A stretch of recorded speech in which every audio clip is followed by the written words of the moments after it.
Karibu katika simulizi ya Mheshimiwa Lazaro Twange, mkuu wa wilaya ya Ubungo, ambaye kwa hivi sasa jina lake limekuwa kubwa sana, na hii ni kutokana na utendaji kazi wake.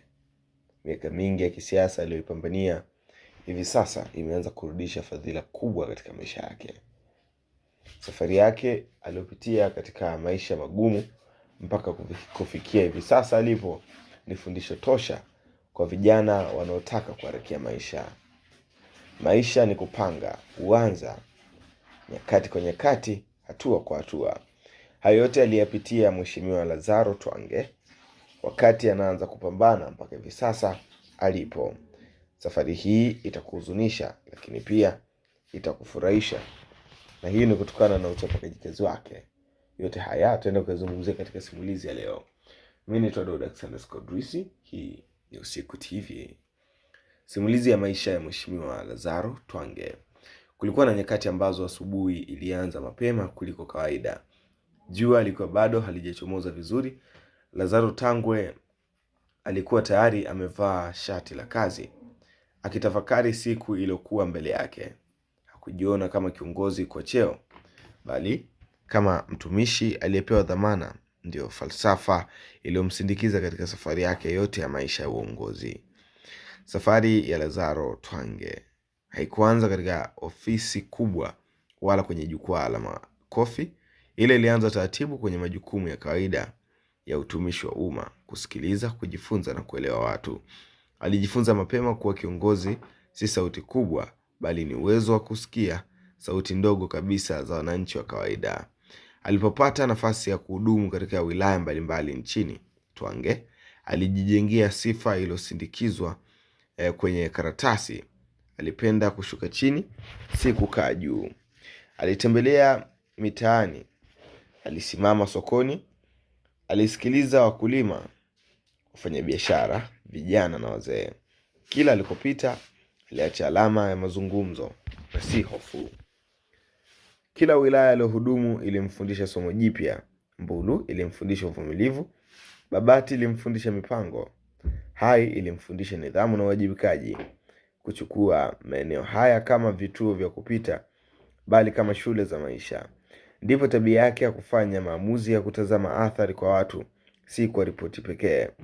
Alipoanza kujulikana, siku alipotangazwa kuwa mkuu wa wilaya ya Ubungo, wengi walijua amekuja kwenye eneo lenye changamoto nyingi: msongamano wa watu, biashara zisizo rasmi, migogoro ya ardhi, athari na mahitaji makubwa ya huduma za jamii. Lakini Twange hakutukiswa. Alifika Ubungo si kama mgeni, bali kama jirani alirudi nyumbani. Hotuba yake ya kwanza haikuwa ndefu. Alizungumza juu ushirikiano, wazi, nidhamu na kazi. Lakini kilichowagusa wengi si maneno, bali ni vitendo alivyofuata. Badala ya kukaa ofisini akisubiri taarifa, alitoka kwenda mtaani. Alisimama Msigani, Saranga, Sinza, Goba, akisikiliza malalamiko, akitoa maelekezo papo kwa papo na kuhoji bila woga. Wananchi walianza kusema, huyu anauliza maswali ambayo tulidhani hayataulizwa. Watumishi walianza kujua, huyu hataki visingizio. Wakati mikutano yake ilipoanza, Twange hakutafuta makosa ili kuadhibu, bali kutatua. Alisisitiza kuwa kila cheo ni dhamana na kila dakika ya kazi ni deni la umma. Alisisitiza nidhamu bila kejeli na uwajibikaji bila vitisho. Lakini uongozi hauji bila changamoto. Kulikuwa na nyakati za upinzani na wa kimya kimya, malalamiko yasiyoepukika na presha ya matarajio makubwa ya wananchi wa jiji. Katika nyakati hizo zote, Twange alirudi kwenye msingi wake: kusikiliza kabla ya kuamua. Ndani ya muda mfupi, Ubungo haikumbuki tu jina, bali mtindo wake. Kabla hata wengi hawajazoea uwepo wake, dhamana nyingine kulikuwa ilimsubiri. Taifa lilimhitaji kwenye jukumu jipya, zito na la kitaifa zaidi. Alipoondoka Ubungo hakwenda kama aliyefukuzwa na muda, bali kama aliyekabidhiwa jukumu jipya la imani. Safari yake ilionyesha jambo moja muhimu: uongozi ni mwendelezo wa tabia, si nafasi.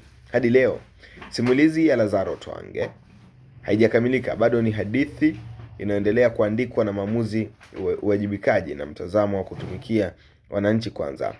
Kwa waliokutana naye wanamkumbuka si kwa maneno makubwa bali kwa maswali aliouliza na muda aliotoa. Na labda hapo ndipo nguvu ya hadithi yake ilipoanza. Mtu anaweza kupanda ngazi ya uongozi bila kupoteza unyenyekevu, na anaweza kubeba mamlaka bila kusahau alikotoka. Twange mpaka hivi sasa, japo tarehe yake na siku za kuzaliwa haziwekwa wazi, ni wapi alisoma, taarifa zake hizo zote zimefichwa katika vyombo mbalimbali ambapo huwa vinachapisha information za watu, yani namaanisha personal details, hazijaweka wazi mpaka hivi sasa. Lakini hayo yote yametufanya sisi tusiache kukuletea simulizi hii ya Mheshimiwa Lazaro Jacob Twange, kiongozi shupavu aliyejipambania mpaka kufikia ngazi za juu kabisa. Mimi ni msimuliaji wako ambaye huwa nakuletea makala hizi kila siku. Bonyeza alama subscribe ili uwe mwanafamilia wetu wa kwanza na nguvu ambapo tunapata video hizi kila wakati.